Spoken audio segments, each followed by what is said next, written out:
I'm Kevin Mims with the Invading Sea, a Florida-wide media collaborative that reports on climate change in the state.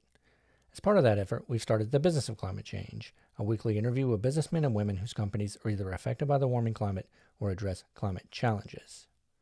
Today's conversation is with Anthony Abbate, professor at the School of Architecture and director of the Metrolab for the Broward campuses of Florida Atlantic University. Anthony, thanks for talking with us today. You're welcome, Kevin. Happy to be here. So, Anthony, as a Fort Lauderdale native, you've witnessed climate-related changes over the years. What has affected you most personally or made an impact on how you approach your work? Great question. I was born and raised in Fort Lauderdale. I've seen a lot of change in my lifetime. I live in what's considered high ground in Broward County. And personally, as a resident, I must say, I've noticed quite a lot of changes recently. Most notably was when we built our house back in 1996, the survey indicated that our property was at elevation 12 feet, which I considered mountainous, and we were high and dry. That put us in a flood zone X, which meant we weren't required to have flood insurance. But recently we've done some upgrades to the house with regard to the site drainage, because we've noticed that it's the water table is getting higher. Some of our landscaping is changing as a result of the change to the water table, and we wanted to upgrade our site drainage. And so we had it resurveyed and noticed that officially we've dropped a few feet. So I'm no longer at 12 feet. I'm at elevation 10.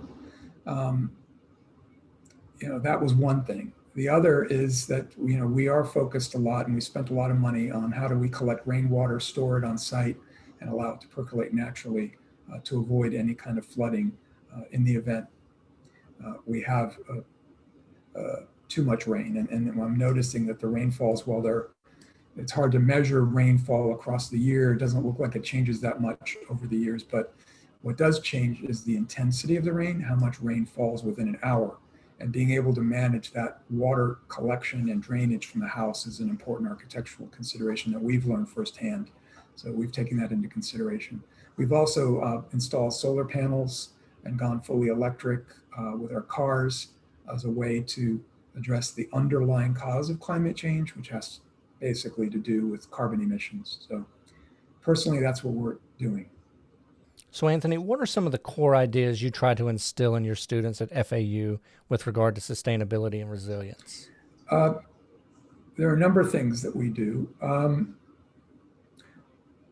And I'll look at it, I'll present this in a few different ways. First is this notion of building and sharing data globally. What are the best practices to contribute to a global effort for quick adaptation? We don't really have very good tools to share data and best practices critically and openly. I mean, there's very little open source when it comes to this. And as a profession, architecture is somewhat competitive as an environment in the design and building industry similarly. So it's hard to advance knowledge at the pace that we need to address these challenges. So it's important to think of competitive advantage as being not about the data that you have itself, but how you make decisions with that information. There's an ethical dimension to this, and we focus a lot on that in school, not just through our design studio courses, but our design theory courses. I also ask the students to really think about diverse and multiple approaches to this challenge. Architecture by nature is a collaborative endeavor. We see ourselves as the conductor in the orchestra. And in education, we've been taught to understand the site as a given. That is, the land is permanent and immovable, which really relates to the definition of real estate, consistent with fundamental definitions of land being transferable. But what we ask the students now, what I do in my studios and in my urban design courses, is what if we consider the site as impermanent, appearing and disappearing with the tides or underwater entirely? What implications does this have for the built environment?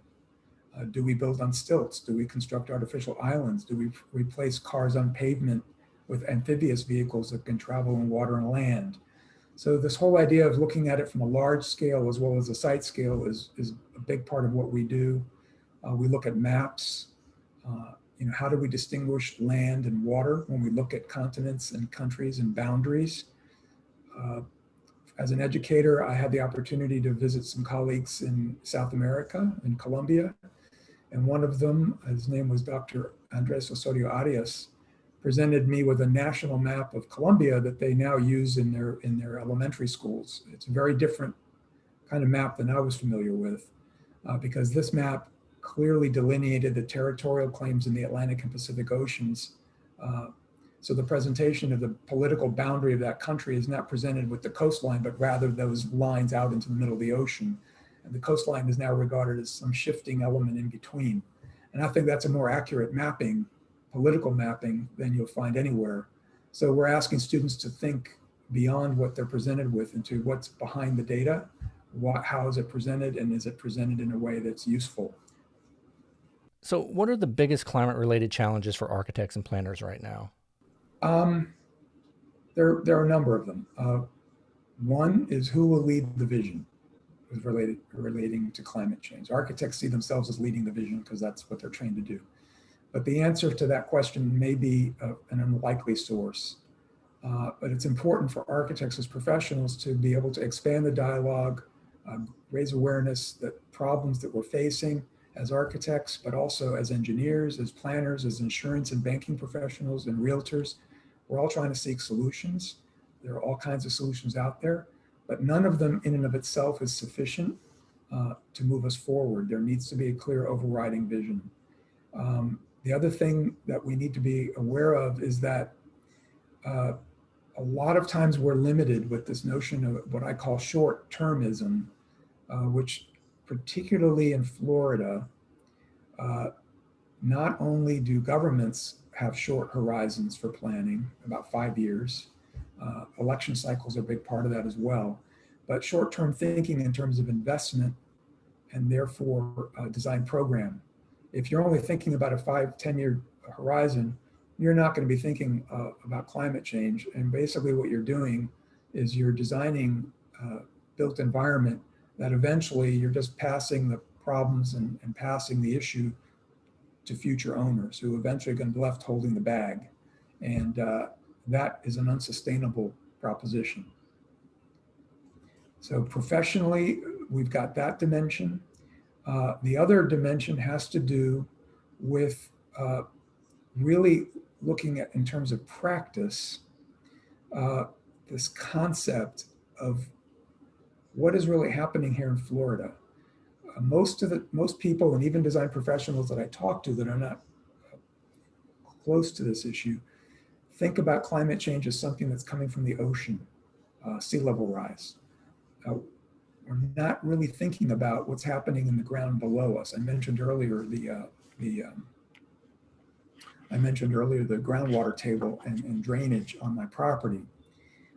As a practice matter, architects work off of surveys and geotechnical tests, and this information is usually provided by the owner with guidance from the architect.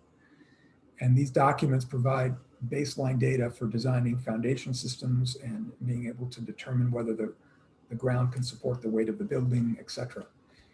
That information needs to be enhanced. We need to ask professionally, and I think the AIA and other organizations that are working to guide architects in this process need to come up with criteria for assessing groundwater table elevation and the salinity of the water in the ground table. Those are problems that we have here in South Florida that are unique to South Florida because the sea level rise that we're experiencing is not just the ocean rising, but the water table rising and also saltwater intrusion. And when saltwater intrudes and is part of the groundwater, it not only impacts the aquifer and our potable water, which everybody, that's the big concern, is our source of drinking water. But from an architect's point of view, an engineer's point of view, how is that salt water acting on our foundation systems? Corrosion of the steel, of the reinforcing steel in the concrete foundation systems is a problem. It's been shown that the salinity in the groundwater can corrode foundation systems. So if your groundwater is high enough that it's overlapping your foundation, you're never going to see this, but it is slowly corroding the structural integrity of your building. This is very important. And I think as a profession, we need to call for standards that that that that make that information available at the outset. Owners need to know this as well, because whether they're remodeling or they're proposing to build new, we want to make sure that the foundation systems are resistant to the salt intrusion or the salinity of that water. Anthony, have building codes and design standards kept up with the changing climate? It's a slow, they're out of sync. They're slowly catching up. The difficulty, of course, is what parts of the code are we talking about, right? On one hand, and this gets back to this question of vision. Who's leading the vision? What is it that we're after? A lot of the talk that I'm witness to has to do with resistance and how to resist or design to adapt to sea level rise. All well and good. However, the underlying cause of sea level rise is carbon emissions. So how much of the code is encouraging and incentivizing alternatives to fossil fuel burning systems? Over-reliance on air conditioning, over-reliance on the automobile or the combustion engine, on generators and things of that nature are all contributing to sea level rise or climate change. So the code needs to be tackling this on multiple levels and across different industries and incentivizing alternatives. One alternative that we teach our students is something called passive design. We had a whole history of designing for climate up until the 50s, when air conditioning and mechanical systems became more affordable and basically took over. And after that, architecture was no longer concerned with designing for climate and thermal comfort in hot, humid climates. We just seal the box and air condition it. And the building codes enshrine that attitude, that philosophy, by requiring air conditioning and then requiring the sealing of the box and the insulation. So really not addressing the issue. What they're doing is making sure that if you're going to air condition it, you do it efficiently, not in a way that is truly environmentally reducing the carbon imprint. So these are deep sort of philosophical, if you will, or vision statements that need to happen. And I think the code is sort of focused more on basically sealing the box and not so much on incentivizing alternatives to that. Got it. So, Anthony, are there any common misconceptions about sustainable design? Are there particular topics where we need more awareness? I think there are a number of them. One of them for me has always been about language and the language we use to discuss this. When we talk about resilience, we need to realize that resilience is a short-term form of adaptation. It presumes that a system, a building, a piece of infrastructure can return to its original state. That may be for hurricanes, and that's perfect. We do have resilient design, a very effective resilient design format for buildings against hurricanes. So the idea there is that after a hurricane, your building can return to its original state. You've sealed it, you've protected it, et cetera. But when it comes to climate change, adaptation can only go so far, because the whole premise there is that you're maintaining original functions. What we're faced with in the next 100 years, and this gets back to the timeline horizon, are conditions that demand more than adaptation. We're not going to return to any original state if the site is inundated. And I use the word inundated because it's not a flood situation that comes and goes. It is an inundation, i.e. the site now becomes underwater. That changes the game entirely. So from a design standpoint, that calls for transformation and thinking transformatively, not adaptively or in terms of resiliency. Transformation creates new systems that we need to survive under these new conditions.